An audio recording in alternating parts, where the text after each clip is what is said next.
popular ideas about happiness will make you miserable if you actually hold on to them too tightly, believe them too much, or let them dictate how you live your life. And there are three big happiness myths in particular that create this happiness trap. The first is the idea that happiness is the natural state for human beings. You know, if you give human beings food, water, shelter, and loving relationships, they're just gonna naturally be happy. You've probably heard this myth in many, many forms. The reality is that the normal state for a human being is an ever-changing flow of emotions. Emotions are like the weather, continually changing. You wouldn't say the natural state for the weather is a warm spring, sunny afternoon. It's natural in winter that it's going to be colder, in summer it's going to be hotter. And so it is with our emotions. You expect to feel anxious in challenging situations with an uncertain outcome. You expect to feel fear when there's danger or threat present. Now, the second big happiness myth links to the first one, the idea that happiness means feeling good. If you look at most dictionary definitions of happiness, it's described as a state of pleasure or a state of contentment.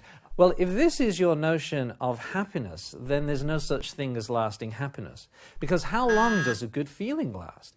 Think of the happiest day of your life. How long did a state of pleasure or contentment last before there was some frustration, disappointment, anxiety, irritation? If I were to define the word happiness, I would describe it as living a rich, full, and meaningful life in which we feel the full range of human emotions. The things that make life rich, full, and meaningful don't just give us pleasant feelings. Like, think about building loving relationships. Think about people that you love and care about and you spend a long time with. Do you have a relationship like that in your life that only gives rise to pleasant feelings?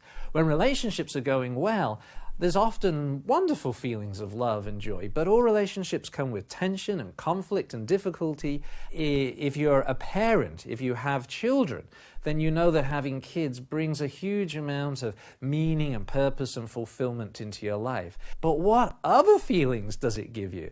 Now, when I ask this question to audiences at my public workshops, there's a big laugh, and then parents start calling out anxiety, guilt, frustration, anger, rage. You know, it's like amazing how these people that we love so much can arouse such strong, painful emotions in us.